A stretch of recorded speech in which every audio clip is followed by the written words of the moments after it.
ஆன்மீகம் அப்படிங்கிறது ஆன்மா தொடர்புடைய செயல்பாடுகள் அத்தனை ஆன்மீகம்.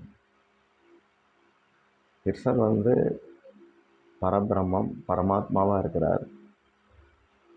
அவருடைய மொத்த திருமேனியுமே சச்சித் ஆனந்த அப்படின்னு சொல்லப்படுது. ஆனால் நமக்கு உள்ள மேனியில் அவருடைய அங்கத்தூணுக்காக நமக்குள்ளே இருக்கிறது ஒன்றே ஒன்று தான், அது ஆத்மா. அப்போ கிருஷ்ணருக்கு சம்மந்தப்பட்டதாக இந்த ஆத்மா இருக்குது. இந்த ரெண்டு ஆத்மாவுக்கும் கிருஷ்ணருக்கும் சம்மந்தப்பட்ட எல்லா செயல்பாடுகளும் ஆன்மீகமானது அப்படின்னு சொல்லப்படுது. இப்போ கிருஷ்ணர் மதங்களுக்கு உட்பட்டவர் கிடையாது. அவருடைய பேச்சுக்களோ அவர் சொன்ன தர்ம நெறிகளோ எதுவுமே மதத்துக்கு உட்படுத்தி பார்க்கக்கூடாது. ஆனால் ஒரு மதம் மனிதனை நெறிப்படுத்துறதுக்காக இறைவன் கொடுத்தது தான் மதம்ங்கிறது. அதை அந்த மத நெறிகள் அவனை நெறிப்படுத்தத்தானே ஒழிய வெறிப்படுத்துறதுக்காக இருக்கக்கூடாது மத வெறிங்கிறது. இப்போ பல நாடுகளில் வேறு மதங்கள் இருக்குது. அவங்களாம் அரசியல் கலந்து பல உள்நோக்கங்களோட மத கருத்துக்களை சுருக்கி வச்சுருப்பாங்க. அப்போ என்ன ஆகுது, எப்படி கிறிஸ்தவனுக்கு காய்ச்சல் அது வேறு மாதிரி, இஸ்லாமியனுக்கு வர காய்ச்சல் வேறு, இந்து காய்ச்சல் வேறு அப்படிலாம் சொல்லப்படலை. எல்லாரும் ஆன்மாக்கள். கிருஷ்ணர் கீதையில் சொல்லும்போது ஒரு ஆன்மா ஒரு உடலை தாங்கி இருக்கும்போது முதல்ல சின்ன வயசில் இருக்கிறான், பாலகனாக இருக்கான், வளர்கிறான், வாலிபனாகிறான், முதுமை அடைகிறான், அப்புறம் உடலை விடுறான், அடுத்த உடம்புக்கு போகிறான். இதெல்லாம் மதம் சார்ந்த கருத்து இல்லை, எல்லாருக்கும் பொது தான். அப்போ சாதாரண இந்த விஷயத்துலேருந்தே புரிஞ்சிக்கலாம், ஆன்மீக நூல்கள் ஆன்மீக கருத்துக்கள் உடல் சார்ந்ததாக பார்க்கக்கூடாது. உடல் சார்ந்தது, நாடு சார்ந்தது, இனம் சார்ந்தது, மொழி சார்ந்ததெல்லாம் கிடையாது. அது ஆத்மா சார்ந்தது ஆன்மீக கருத்துக்கள், அதெல்லாம் ஆன்மீகமானது. ஆனால் நாம் ஒரு குறிப்பிட்ட தேசத்தில் நம்ம பிறந்திருக்கும்போது அந்த தேசத்துக்கு நாம் நன்றி கடன் பட்டிருக்கிறோம். இது கண்ணன் பிறந்த பூமி, ராமன் பிறந்த பூமி.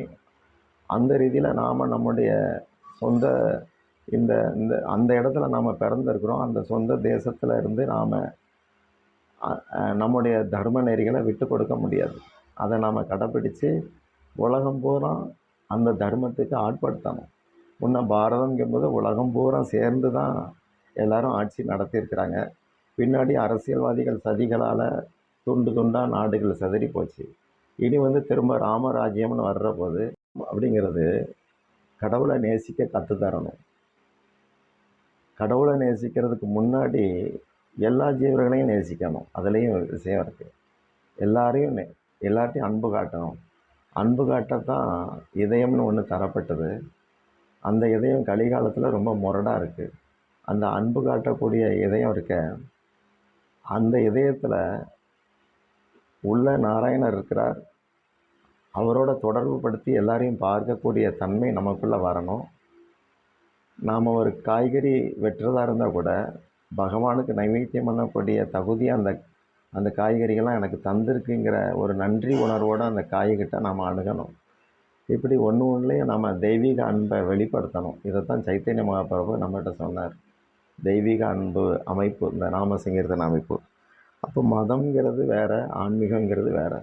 மதம் ஒருத்தனை ஆன்மீகவாதியாக உயர்த்தணும். அந்த மாதிரி பார்க்கும்போது சனாதன தர்மத்தில் அந்த உயர்வு நமக்கு கிடைக்கிது. இன்றைக்கி உலகம் பூரா சனாதன தர்மத்தில் தான் தெய்வீக அன்பை ஒருத்தர் நடைமுறைப்படுத்தி வாழ முடியுது. ஒரு சின்ன கண்ணுக்கு தெரியாத ஜீவன்லேருந்து பிரம்மா வரைக்கும் அத்தனை பேருக்கும் கடவுள்கிட்ட அன்பு செய்கிறதுக்கு கற்றுத்தரது தான் சனாதன தர்மம். இப்படி அந்த தர்மத்தில் வர்றபோது உலகம் பூரா ஆன்மீகமயமானதாக மாறும். ஆன்மீகம் மட்டும்தான் உலகத்துக்கு நிம்மதி, ஆனந்தத்தை தரும். நாம் இன்றைக்கி ஐநா சபைன்னு இருக்கலாம், அவங்கெல்லாம் கை கொடுக்கலாம், வெளியே தான் கை கொடுக்குறாங்க, மறைமுகமாக அணுகுண்டு ஆயுதம் செஞ்சுக்கிட்டு தான் இருப்பாங்க. ஆனால் அந்த கிருஷ்ண பக்தியில் உலகம் பூரா கிருஷ்ண பக்தர்கள் இருக்காங்க. அவங்கெல்லாம் ஒருத்தர் உச்சிஷ்டத்தை இன்னொருத்தர் சாப்பிடுவாங்க, அன்பாக இருக்கிறாங்க. உண்மையான ஐநா சபை இது தான், கிருஷ்ண பக்தி தான். கிருஷ்ண பக்தி தான் உண்மையான பொது உடைமை.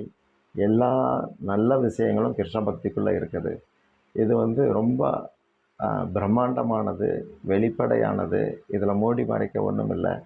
அதனால தான் கீதையில் சொல்கிறார், எல்லா அபிமானங்களையும் விடு. நான் அப்படிப்பட்டவன், இப்படிப்பட்டவன், அவன் இவங்கிறதெல்லாம் விடு. என்னுடைய பக்தன் அப்படிங்கிற மனப்பாங்குக்கு வா. உன் இதயத்தை என் பாதத்தில் போடு. உன்னை நான் விடுபடுத்துகிறேன் அப்படிங்கிறார். இதை கேட்டு நடந்தால் அதுதான் சனாதன தர்மம். அதுபடி நடந்து உலகத்துக்கும் சரி, ஆன்மாவுக்கும் சரி நன்மை தரத்தக்கதாக நம்ம வாழணும். அதுக்கு சுலப மார்க்கமாக ஹரிநாமத்தை சைத்தன்ய மகாபிரபு கொடுத்தார். ஹரே கிருஷ்ண மந்திரத்தை கொடுத்துருக்கிறார்.